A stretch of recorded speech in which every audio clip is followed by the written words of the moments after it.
Hello everybody, welcome back, and I am the Chornik, and today, ladies and gentlemen, we're going to talk about Ash possibly, maybe becoming the champion of Alola. And I know what you're thinking, only 2 days ago, Ash lost the Kalos League. How could he possibly be the champion of Alola right now? Well, ladies and gentlemen, I know I am extremely salty about what happened. I'm still salty about what happened. To be honest, it made no sense why Alola won. There was no reason. I know. I'm still salty about it. I'm extremely salty about it. But there are some interesting thoughts that I've been thinking about for the past couple days because of it. I've been thinking a lot about it, and I honestly trust that maybe the writers know what they're doing, and they're getting a lot of hate. Trust me, Japan is more furious than we are. The people over in Japan are more furious than we are right now. They're bashing the writers hard, apparently. So, to be honest, guys, we gotta wait and see. I say wait to the very end, like Ash says, don't give up until the very end. Watch the rest of X, Y, and Z. I really do hope that it redeems itself. That the writers, they chose for Ash to lose this time, and all the way up till right now, I think they were honestly gonna try to have him win, but then they changed it, and we're gonna find out why. So, but anywho, this kind of leads me into this topic, is that Ash could possibly be the champion of Alola. And I know what you're thinking, Alola doesn't have a league. No, well, that's not confirmed yet up to this point, and we haven't been shown that it even has a champion. Someone that's the supreme leader, the person that's the supreme boss, right?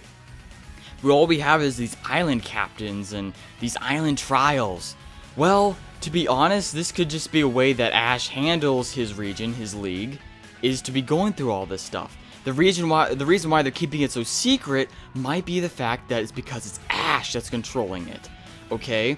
And so in the anime, we will see him go through the region and earn the title of being champion, okay? But in the games, we will automatically see him right off the bat being the champion.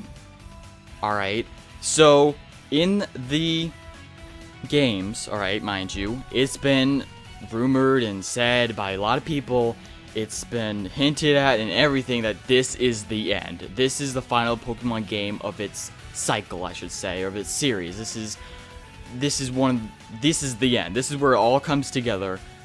Why not Ash finally, win?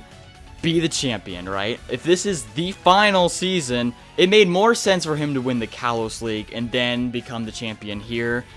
But if he loses the Kalos League, maybe there's a reason why the writers thought that was a good idea, which, to be honest, right now, there is no idea. There's no good idea. Why? There's no reason. There's nothing there. I'm still really pissed, but I'm still holding on to hope that something's gonna redeem it, but really nothing's going to redeem it. That, was so much salt, I can't even... Okay, anyway, back to the topic. So another thing that supports this is that the rainbow was shining over Ash Greninja right after they fused. This kind of rainbow aura was radiating from them. And if you guys don't know this, well, Pokemon Sun and Moon, the project for it was nicknamed Pokemon Rainbow. It was actually named Project Pokemon Rainbow, was a project revolving around making Pokemon Sun and Moon. So the fact that there's a rainbow, radiating over Ash and Greninja makes me feel as if they're going to be so very vital to the Alola region. It hints at them being somewhat important to the Alola region. Possibly another support for this, of Ash being, a huge vital role, the champion of Alola, is that these synergy stones, these bracelets that we see the main protagonist wearing in Pokemon Sun and Moon, perhaps could have been inspired by Ash himself, being able to synchro evolutionize with Greninja, reaching this huge bond phenomenon. So people might have been inspired and by their idol, Ash Ketchum, to be closer with their Pokemon, being able to use Z moves and whatnot, and be able to power up their Pokemon and have this synergy energy, which might be coming from the whole bond phenomenon that is Ash and Ash Greninja.